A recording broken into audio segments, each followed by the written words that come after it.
Hey everybody, and welcome to this week's Business Pros webinar. We're going to be talking about something kind of cool today. It's about standard operating procedures, and I called this this presentation SOP Madness just because that's kind of what it's going to be about. We're really going to fly through what a standard operating procedure is and how you can identify your highest leverage one and then start working on it to make sure that's as efficient and productive as possible. So what we're going to do is just dive in and talk about what a standard operating procedure is. It's really anything that is in your office in terms of a process or procedure that is done over and over, and you can identify as being central to the productivity of your workplace. So there are a couple of different characteristics that I've put down here. The first one is that it's repetitious. It's done over and over again. And the reason that this is an important characteristic of standard operating procedures because, number one, it's in the name, it's standard, and it's something that you can identify as if it were plucked out of the day-to-day operations of your company, things would start to fall apart, and the quality of the product that you're putting out would not be as high. The quality of the service that you're providing would be inconsistent. So if it's done over and over and over again, then there is very little learning curve. You've reached the plateau of the learning curve, and there's really nothing else to improve upon that process.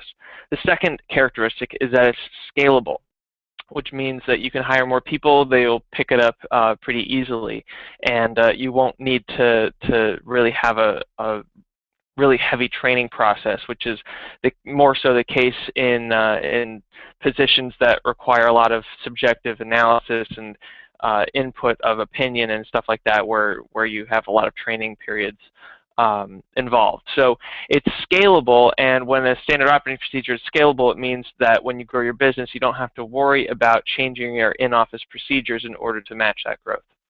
The last characteristic is that it is defined and specific. So that means that you can put it on a Word document in terms of steps, and you can put screenshots, and we'll talk about that in a few minutes.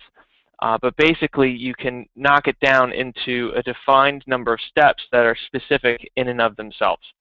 So that is what a standard operating procedure is. And the reason that these are important, once again, is that if they were plucked from your business, and things would start to fall apart. So it's important that you know what they are, but it's also important before that point that you know why they're important and how to identify them in your own business. So some examples of those SOPs would be opening the office in the morning, for example. That's a pretty simple one. You open the door, unlock it, turn on the lights, turn on the computers, check the voicemail, whatever those steps are for you in the morning, then that's a standard operating procedure. Next couple would be filing patient records, processing new patients, when somebody walks in, and when the phone rings. These are all situations in which you can establish an SOP around so that your staff, your employees, will know what to do when it happens. And the experience when somebody calls your office on the phone, for example, once is exactly the same as the time that they called 6 months ago or 6 months from now. So you want that to be a consistent experience for them. So what I want to do with you guys is identify your highest leverage standard operating procedure, because I want to work with you guys and start building that out during this webinar so that you can start thinking about it, and when you're finished, you can go off and start implementing some of the changes we're going to go over here. So what I want you to think about is the one standard operating procedure in your business that if you were to separate it out from all the other procedures in your office and your business, it stands to impact your customer experience the most powerfully. So take a second to think about what that would be, and when you have that in mind, we're going to go on and actually refine that. So if you have to pause the video, just think about it. That's fine. But we're going to jump right into refining that procedure and really looking into what those three characteristics, how those three characteristics relate to this particular SOP. All right. So now that you've thought of that, we're going to go into refining that standard operating procedure that you've just thought of. So like we just said before, standard operating procedures are repetitious, scalable, and defined and specific. So the first characteristic, repetitious. So what you want to do is, in terms of making something repetitious, is reduce the number of programs people need to use in order to finish the task, reduce the number of places people need to move to physically, and this could be as large as driving across town, or it could be as small as moving your arm to the next cabinet or something like that. So think about how people move around, so that if you cut out just a few movements and just a few steps that people need to take in order to complete a task, it will become more repeatable because people remember those steps. Their brains will start to develop that pattern, and they'll be able to repeat it much more accurately and with much more consistency than they would with more steps. So think about this even on the level of keystrokes and mouse clicks. So you want to make this as simple as possible. If your standard operating procedure when somebody calls in is to record the subject of the call in your computer, then what program are those people using? Are they using multiple programs? How many things do they need to click? How many times do they need to write the same thing on the computer? Copy and pasting, all that kind of stuff can be really trimmed down so that you can create a really repeatable standard operating procedure. Now, the second step to this is to enforce the repetition. You can establish incentives. You could also establish negative reinforcement, which means consequences of it not happening. You can say, and it doesn't have to be in something that you say as the boss is happening. It can just be, Karen, we had 4 calls today. You didn't record 3 of them, so now we don't know who called and we can't follow up with them. That hurts the business.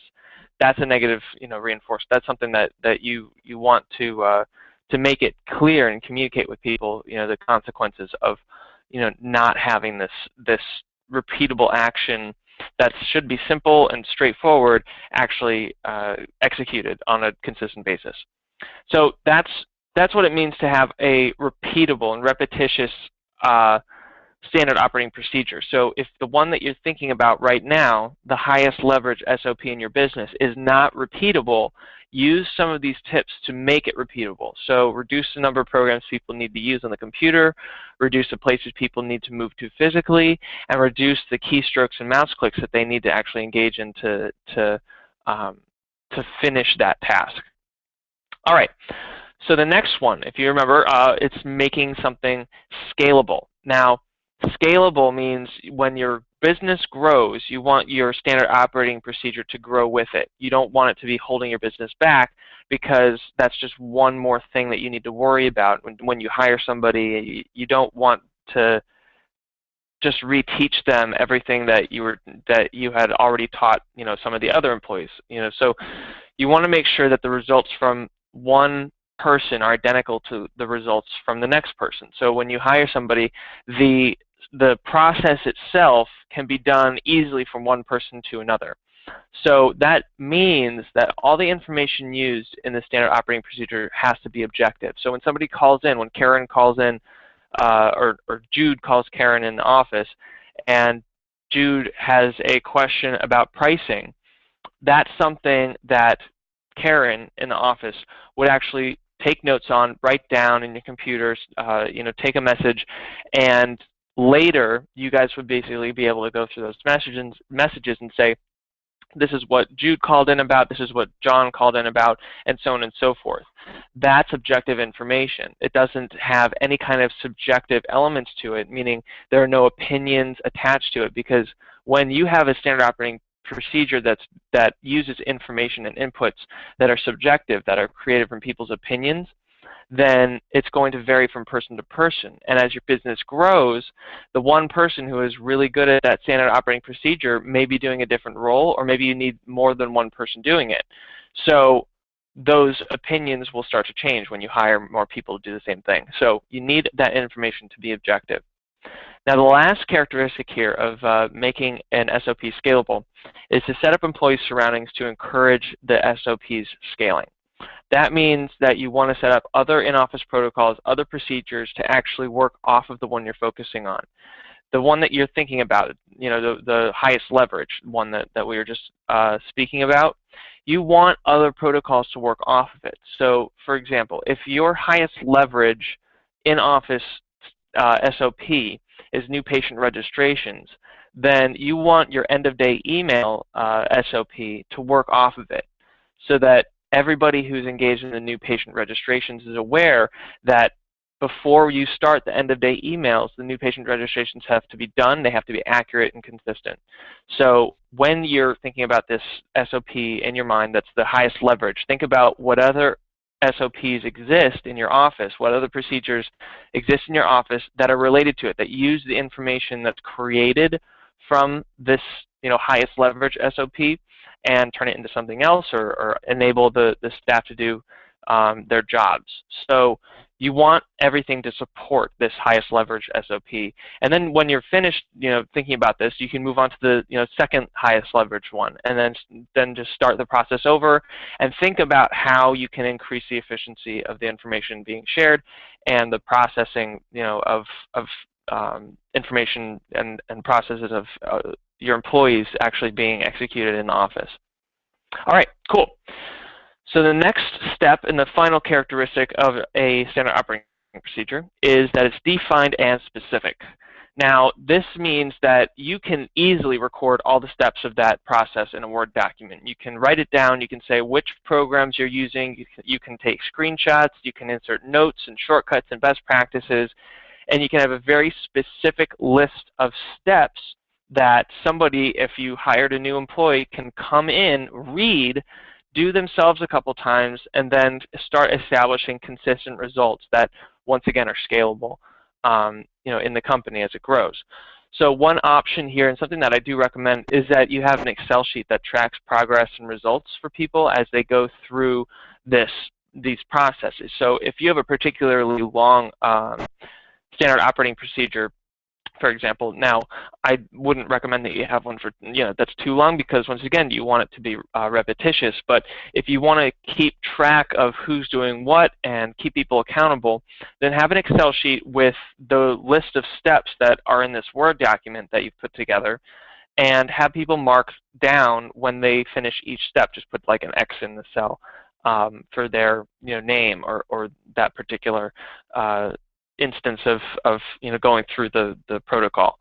That's a good way to keep people accountable. That's a good way to make sure that this process is as efficient as possible and everything's getting done on time. So that helps this SOP become specific, defined, and people know exactly what step needs to be done when. And once you've done that, and if you've been keeping up with this with your highest leveraged SOP, then you've gone through these three steps of making something repetitious, making sure the SOP is scalable, and making sure it's defined and specific. Once you've done that, and you've gone through this process, really written it down, and you can take time after this and really just take some notes, go through this, think about it, meet with your staff. I highly encourage that, because if you focus on that one standard operating procedure in your office that is the highest leverage, meaning that it adds the most value and impact to your customer's experience, then you'll start seeing the benefits of having that standardized, repetitious, scalable, defined process in your office on a regular basis. So at this point, you should be set. You've got all the information that you need, and really, if you want to take this to the next level, finish this exercise with your highest leverage SOP, and then write down other processes in your office that you feel like could be improved. And then go through the same process. Go through those three characteristics and say, how can this process benefit this one? And how can I go through these three steps and improve on the quality of this process? Making sure that the results are consistent, making sure that these processes will grow automatically as the company grows. So thanks, guys, and I hope this was helpful for you. If you have any questions, please send them over to bizpros@synduit.com. Having fun putting these together for you guys. So if you got any other questions or topic ideas, I'd be happy to hear them. And I'll see you next week. Have a good one.